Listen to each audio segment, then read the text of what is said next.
हम महिलाएं में आज मिलिए राजस्थान की पहली महिला बॉडी बिल्डर प्रिया सिंह से। राजस्थान में बीकानेर के डूंगरगढ़ में जन्मी प्रिया सिंह साल 2018, 2019, 2020 में मिस राजस्थान का टाइटल अपने नाम कर चुकी हैं। प्रिया ने नेशनल ही नहीं इंटरनेशनल लेवल के भी कई खिताब अपने नाम किए हैं। लेकिन प्रिया का सफर कभी आसान नहीं रहा। घर वालों ने 8 साल की उम्र में शादी कर दी। 13 साल की उम्र में मां बनी। लगा कि अब चूल्हा चौका ही किस्मत है। लेकिन प्रिया का जिगरा और जज्बा दोनों में ही आसमान की ऊंचाई छूने की बेकरारी और बेचैनी थी। घूंघटे से बिकनी तक आई, बॉडी बिल्डर बनी, लोहा लिया, लोहा उठाया, लठ गाड़ा और बन गई राजस्थान की पहली महिला बॉडी बिल्डर। प्रिया ने 9 घंटे की ड्यूटी के साथ साथ अपने बच्चों को पाला, परंपराओं को निभाने के साथ साथ लक्ष्य पर निशाना साधा। आज प्रिया सिर्फ नाम नहीं, पहचान है। पहचान राजस्थान की, पहचान हिंदुस्तान की। हम ऐसे दौर में जी रहे हैं जहां महिलाएं साथ में कंधे से कंधा मिलाकर पुरुषों के तो चलती हैं, लेकिन कई बार वो पुरुषों को पीछे छोड़कर आगे भी बढ़ जाया करती हैं।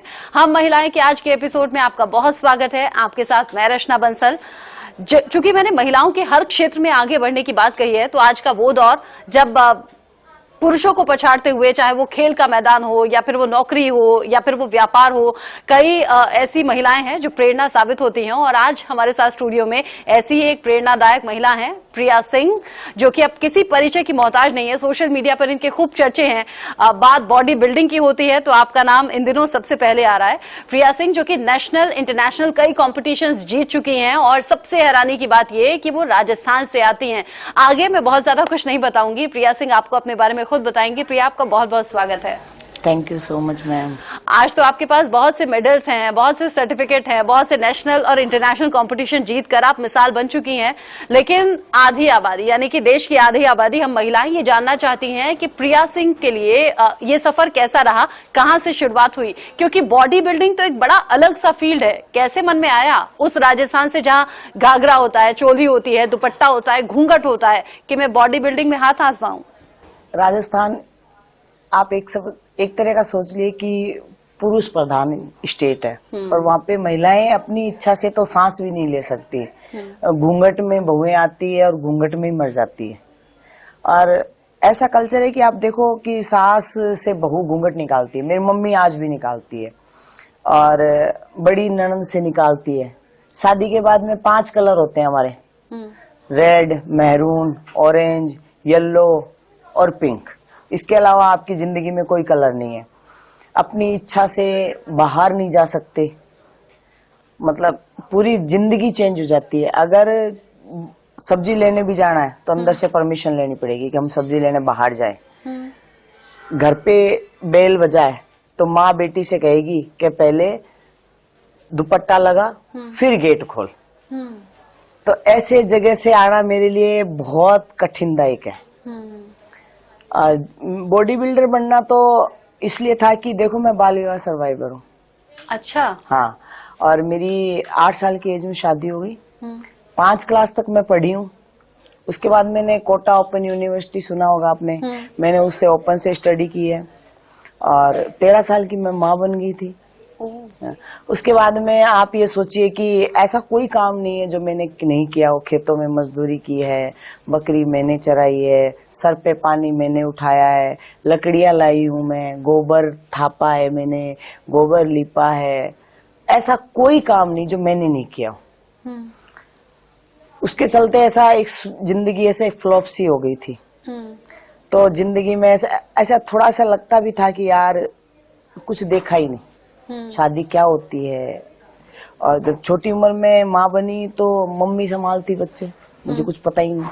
ऐसे जब मैं उस टाइम डिलीवरी टाइम में थी तो 6 दिन के बाद में मेरे घर के पीछे खेत सा पड़ता है, खुली जगह, ग्राउंड से। वहाँ बच्चे क्रिकेट खेल रहे थे तो मैं वहाँ खिड़की से कूद के उनके साथ खेलने चली गई। अब घर वाले आवाज लगा, पता नहीं। मेरी मम्मी छत पे देखी, मेरी मम्मी ने वहीं से डंडा लिया, मेरे को वहीं से मारती मारती लाके बंद कर दिया और ताले में बंद कर दिया। कि मैं कहीं जा ही नहीं सकती। तो ऐसे मतलब बचपन भी छिन गया, सब कुछ भी छिन गया। क्योंकि और डिलीवरी के बाद का तो बहुत सेंसिटिव टाइम बताते हैं, कहते हैं बड़ा शरीर का ध्यान रखना चाहिए, लेकिन आप बच्ची थी खुद, आपको इस बारे मुझे में खुद को मालूम पता नहीं है। वो जो देते हैं ना खाने को लड्डू वड्डू, तो मैं क्या करती, जब लड्डू देते ना तो उनके सामने बैठ के खा लेती, छुपा देती, फिर मैं किचन में जाके खाना खाती। मतलब और थोड़े बहुत पैसे कोई बच्चे को दे के चल जाता तो मैं उससे दुकान से चीजें मंगा के भुजिया वुजिया खाती। मुझे नहीं पता क्या माँ का एहसास है, मुझे नहीं पता शादी में क्या फेरे होते हैं, मुझे कुछ पता नहीं है। पारिवारिक स्थितियां ऐसी इतनी खराब हो गई थी, उसकी वजह से मुझे झाड़ू पोछा करना तो मंजूर था नहीं। उसकी वजह से मैंने बहुत जगह ट्राई किया, कहीं जॉब लगे तो मेरे डॉक्यूमेंट्स ऐसे भगा देते थे। नहीं, आप झाड़ू पोछा ये अपने घर की बात कर रही हैं, बाहर जैसे आर्थिक स्थिति ठीक नहीं थी ना, तो झाड़ू पोछा करना मंजूर नहीं था। तो जैसे डॉक्यूमेंट्स लेके जाते तो ऐसे फेंक देते, क्या है ये कोई काम के नहीं, आप रद्दी वाले को दे दो, ये कोई काम के नहीं है, रद्दी वाले को दे दो। अब इसमें तो मेरी तो कोई गलती नहीं। बहुत सोचा, डिप्रेशन में भी आ गई थी। फिर किसी ने मेरे को ऐसा बोला कि तू, तेरी हाइट और पर्सनालिटी ठीक है, तू कहीं जिम में ट्राई के। मैंने कहा कुछ आता ही नहीं है। कहते तू ट्राई तो कर। ट्राई करने गए, कोई 2000 दे रहा है, कोई 5000 दे रहा है। अब जब जॉब करने लगे तो मेरा वेट भी काफी था, 90 था जैसे, और मेरी पहली जॉब भी थी। कुछ चीजें, शहर का एनवायरनमेंट देखा भी नहीं था, जॉब का एक्सपीरियंस भी नहीं था, और गुस्सा भी इतना तेज था मेरे को, कोई कैसे दे। तो उसकी वजह से मेरे को जब फ्लोर पे ले गए तो सब मेरे को ऐसे देखते हैं, और फिर मैनेजर को बोलते हैं। मैनेजर ने मेरे को बहुत सपोर्ट किया, आज मैं हूँ मैनेजर की वजह से हूँ। उनका नाम है हेमंत टोंगड़िया। तो उन्होंने जैसे घुसे ना तो सब जिम के ट्रेनर ऐसे देखने लग गए, कानों में बातें करने लग गए, मेंबर भी। फिर मैं थोड़ी देर बाद में 1 घंटा बाद नीचे जाके बैठ गई। सर ने बोल दिया कि आपको ऐसा थकान हो ना तो आप आके बैठ जाना। तो मैं वहाँ काउंसलिंग रूम में बैठ गई तो मेंबर मेरे मुंह के सामने कह रहे हैं, हेमंत तूने किसको रख लिया, ब्रांड पे धब्बा है, अनपढ़ गवार जाहिल, इसको शिक्षा की जरूरत है, और ऐसे चीप टाइप्स तुम लड़कियां रखते हो, हम जैसे कैसे आएंगे। मैंने अपने कानों से सुना, मेरे को बुरा भी लगा, पर मैं क्या करूं, मेरी मजबूरी। तो उन्होंने बोला कि मैडम इसकी पहली नौकरी है, और पहली नौकरी होने की वजह से इसने कुछ पता ही नहीं है, सीख जाएगी ये। क्या सीख जाएगी, स्टैंड खड़ा रहने का इसको पता नहीं है। अच्छा बताओ इसकी एजुकेशन क्या है, तो उन्होंने कहा बीए किया है। बीए की लड़कियां ऐसे नहीं होती, उसको खुद को वेट कम करना है। कभी जिम किया है क्या जिंदगी में, जिम में कितनी स्पेलिंग आती है इसको पता है। 1 महीने बाद कहा मैडम आपने अच्छा काम किया, इतना ही बोला, कुछ नहीं बोला। अब आपको ऐसा करना है कि हर मेंबर को बोलना है वाटर बोतल और टॉवल लाए और फ्लोर पे बात नहीं करे। और मेरी तो पहली जॉब, और मेरे लिए तो ऐसा हो गया कि पत्थर की लकीर है।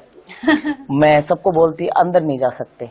क्यों मैडम, आपके हाथ में टॉवल नहीं है, वाटर बोतल नहीं है, आप अंदर नहीं जा सकते। तो वो जाके लेके आते, और एक किसी से लड़ाई हो गई मेरी जबरदस्त खतरनाक। तो उसने फोन पे बात की जा रहा है। मैंने कहा सर बाहर जाके बात को सुन ही नहीं रहा कि मैं यही करूंगा। मैं वो ज्यादा नहीं सुन रहा, तो मैंने उसको बोल दिया कि मैं खिड़की से उठा के फेंक दूंगी। नहीं सुन रहा था तो मैंने कह दिया खिड़की से। बहुत हंगामा हो गया जिम में। फिर मैनेजर ने मेरे को नहीं निकाला, उसको निकाल दिया, और फिर मेरी सैलरी नहीं आई। अब सैलरी पे बवाल है। मैंने कहा सर 2 महीने हो गए सैलरी नहीं आई। वहां का अकाउंटेंट इतना ढीला था कि उसने मेरा अकाउंट नहीं खुलवाया, सैलरी अकाउंट। जब 30 महीने आई ना सैलरी, तो पीएफ कट कटा के आप ये सोचो भाई 22,000 आनी चाहिए, 30,000 सैलरी आई। और मेरा तो पसीना पसीना हो गया। मैसेज आया मोबाइल में। मैंने कहा सर गलती से ना किसी की सैलरी मेरे मोबाइल में आ गई है, और मुझे तो मेरी सैलरी दो। तो मैडम 30,000 आप ही की सैलरी है। मैंने कहा 30,000 क्यों दे दिया आपने मेरे को, मेरी आपने 8,000 बताई थी, पीएफ काट के भी आप एक 22,000 सोच लो, आप चलो 23,000 सोच लो, इतने पैसे ज्यादा है। तो ऐसे बोला मैडम आपने काम बहुत अच्छा किया इसलिए कंपनी ने आपको इंसेंटिव दिया है। मैंने कहा इंसेंटिव का भी रोल होता है? कहते हाँ इंसेंटिव का रोल होता है। तो फिर और लगन हो गई। 30,000 रुपए एकदम से घर गए, काम आए।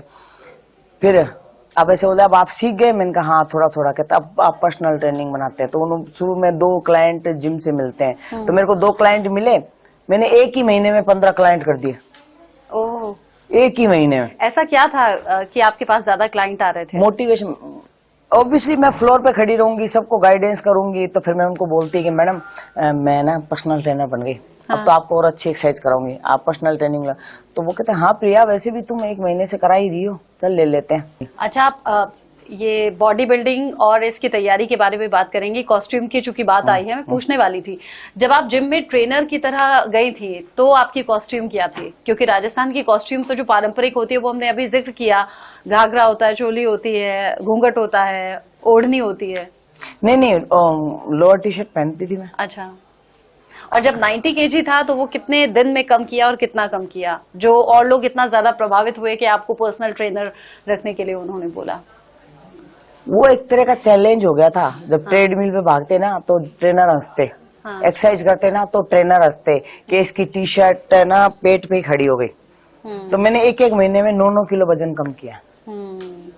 तो खुद में डेडिकेशन था। हाँ।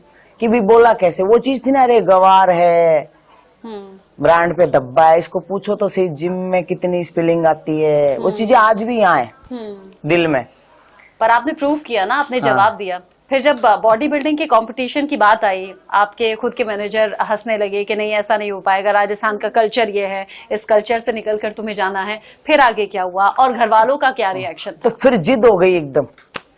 फिर मैंने ऐसे सुना कि राजस्थान में क्या होता है कि नहीं, मतलब एक बॉडी बिल्डर एक गवर्नमेंट कर्मचारी है जो 5 साल में जितना नहीं कमा सकता ना, एक बॉडी बिल्डर कमा लेता। अपने को तो पैसा कमाना था, घर की दुख तकलीफ दूर करनी थी। चले गए, लिली डाइट वगैरह, वर्कआउट वगैरह। फिर उसके बाद में 3 महीने में बॉडी अच्छी दिखने लग गई। अब उसके बाद में आगे का मेथड पता ही नहीं क्या हो रहा है, वजन कम कर लिया। फिर कोच लिया तो उससे पहले घर वालों से परमिशन लेनी थी। फिर घर वालों के सामने कॉस्ट्यूम बताए, ऐसे गूगल पे सर्च करके कि ये स्पोर्ट्स ब्रा और ये ट्रैक, ये शॉर्ट्स है, ये स्टेट पे पहनते हैं और ये बिकनी है नेशनल पे और इंटरनेशनल पे पहनते हैं। तो घर वालों ने एक ही झलक ऐसे डाली, बस ऐसे गौर से नहीं देखा, एक डाली और ऐसे कहा दोनों करो। फिर क्या, फिर किसकी सुननी थी? फिर और अच्छी तैयारी करी। और जब इतने लड़कों में जब मैं अकेली खड़ी हुई तो पहले तो ऐसे शर्म सी आ रही थी बहुत ज्यादा, क्या पहना। और सब जगह चर्चा थी, रे प्रिया बिकनी पहन रही है, साथ वालों ने छोड़ दिया, और तू मर्द। और मेरे पास में मेरे ट्रेनर नाश्ता करते थे, और प्रिया अब तो तू ना आदमी रही ना तू औरत रही, अब तो कुछ है ही नहीं, अब तो ट्रांसजेंडर की ज्वाइन करेगी। अब देखो थोड़ी देर में प्रिया चल तेरे को सेविंग किट दिला के लाऊं, क्योंकि तेरे को थोड़े दिनों बाद जरूरत पड़ेगी, देख तेरे दाढ़ी मूंछ आ गए। और क्या चलती है मर्दाना, अब तू पैंट शर्ट खरीदेगी, सूट खरीदेगी, अब तेरे लिपस्टिक बिंदी कोई काम की नहीं है, मत कर। ये जब फेस्टिवल आते थे तो वैसे बोला प्रिया तो नहीं करेगी, क्योंकि उसको खुद को ही पता नहीं है वो है क्या, मेल है फीमेल है। तो ऐसे मेरे को पता नहीं। और फिर ऐसे कहते कभी तबीयत खराब हो जाती, अरे तू इसको छोड़ दे, रात को सोती की सोती रह जाएगी, कभी साइलेंट अटैक आ जाएगा तेरे को। क्यों? लेकिन क्यों इतना कड़वा क्यों बोलते थे? बोलते थे सब, पर मेरे को कोई फर्क नहीं पड़ा इस चीजों से। मुझे जाना मतलब जाना। बहुत साथ में चाय पीते थे। अच्छा, मतलब आप आगे बढ़ रही थी तो उससे उन्हें दिक्कत थी, पीछे आपको खींचने के लिए वो ऐसा सब बोल रहे थे? अब देखो उनका क्या रीजन है ये मुझे नहीं पता, पर वो मुझे ऐसा बोलते थे। फिर उसके बाद में जैसे साथ में जो चाय पीती थी फीमेल, उन्होंने बात करना बंद कर दिया मेरे से। साथ वाला स्टाफ बात नहीं करता। अगर मैं पेंट्री में घुस रही हूँ तो वो बाहर निकल रही हैं। मैं 2 बार पूछती हूँ तो वो 1 बार जवाब देती है। तो मुझे भी रिएक्ट समझ आ गया। पर जब आप इस चीज में घुस ही गए हो, हाँ, तो फिर उस चीजों का कोई मतलब नहीं है। तो कई तो ऐसे पूछते आप ऐसे कैसे पहन लोगे, और ये हमें तो देखते ही शर्म आती है कॉस्ट्यूम को, मतलब भद्दे कमेंट। पर मैं जब पहली बार मैंने पहना तो मैं बॉडी बिल्डिंग में मिस राजस्थान बनी, तो मतलब मेरे को एक मीडिया वाले नहीं बोला आपको शर्म नहीं आती, आप राजस्थान की संस्कृति को दखल दे रही हैं, आप यहाँ के कल्चर को बदल रही हैं, आप क्या चाहती हैं हर घर की औरत, हर घर की बेटी ऐसी कॉस्ट्यूम में घूमे। तो मेरे को बहुत बुरा लगा। तो मैंने उनको बोला कि बॉडी बिल्डिंग स्पोर्ट्स का गेम है, ठीक है, इसमें मैं संस्कृति कहाँ बदल रही हूँ।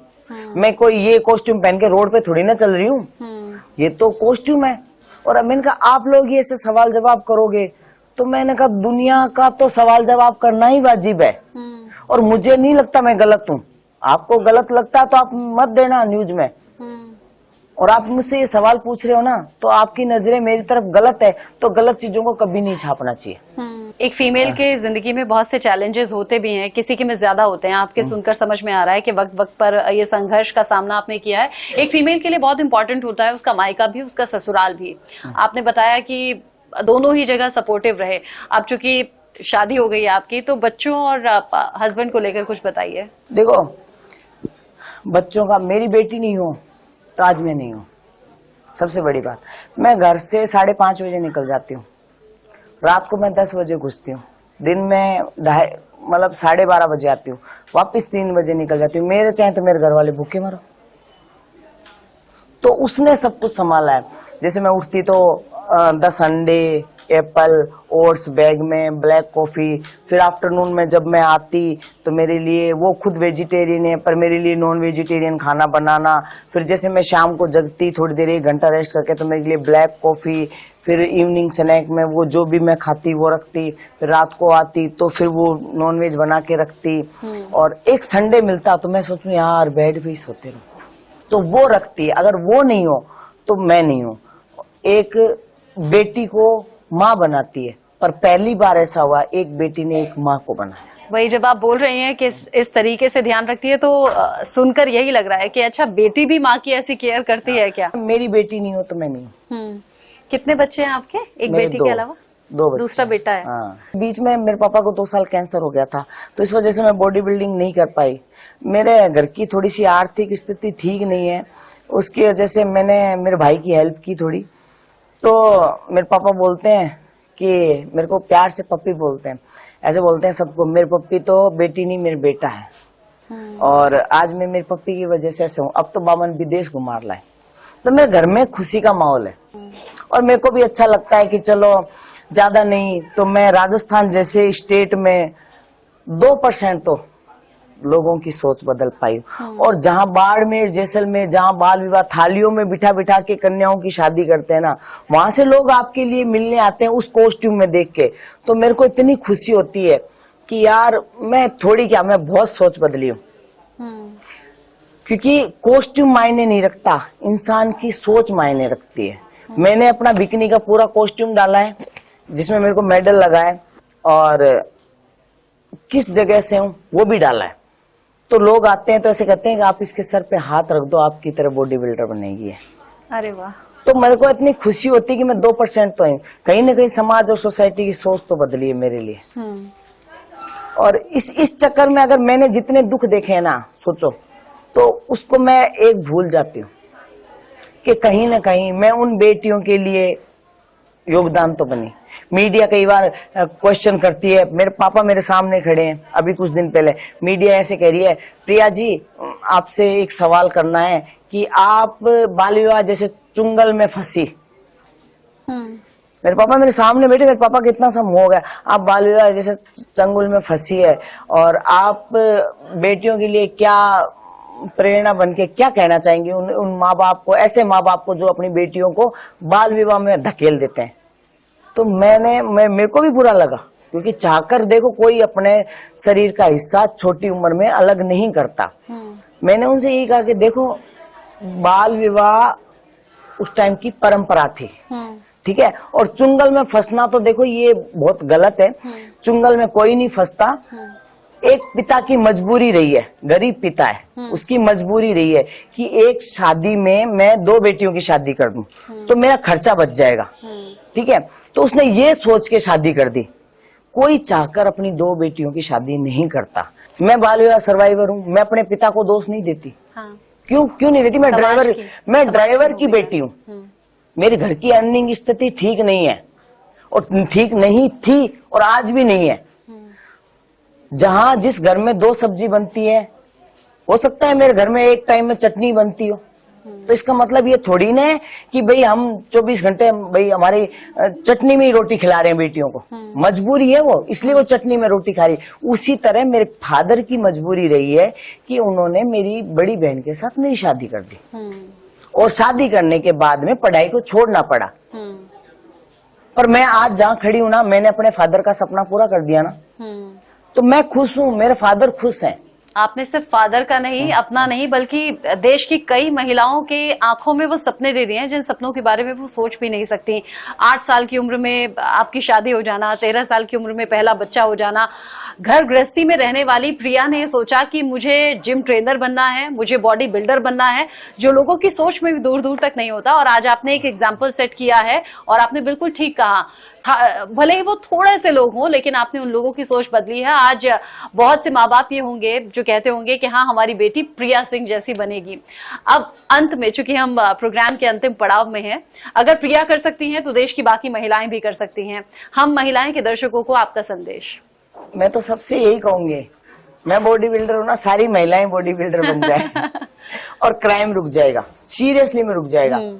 और ये बात प्रिया कह रही हैं जो 5वीं पास हैं और जिन्होंने फिर प्राइवेट में आगे की पढ़ाई की है। हाँ, और मैं ये कहती हूँ, अक्सर बेटों के नाम से पिता जाने जाते हैं, खुद को ऐसा बनाइए कि बेटी के नाम से पिता जाने जाए, तो बेटे बेटी में फर्क खत्म, तभी समाज और सोसाइटी की सोच बदलेगी। हाँ। और मैं यही चाहती हूँ, जात बिरादरी खत्म हो जाए, बेटा बेटी में फर्क खत्म हो जाए, तभी देश की प्रगति है, अन्यथा कुछ भी नहीं। एकदम ठीक आपने कहा है, और आपकी सोच के साथ बिल्कुल ITV नेटवर्क सहमत है। महिला और पुरुष के बीच का भेद भी खत्म हो, जाति और धर्म का भेद भी खत्म हो, बस हमारे घर की बेटियों को आजाद छोड़ें, उन्हें उनके सपनों की उड़ान भरने दें, जिसका नतीजा ऐसा होता है जो नेशनल ही नहीं बल्कि इंटरनेशनल लेवल पर देश का नाम रोशन कर रही हैं। बहुत शुक्रिया, आप हमारे साथ आई और अपने जीवन के ये अमूल्य अनुभव आपने साझा किए हैं, जिससे मैं उम्मीद करती हूँ कि सिर्फ आधी आबादी नहीं बल्कि देश में पुरुषों को भी संदेश मिला होगा आपकी बातों से। बहुत शुक्रिया। Thank you.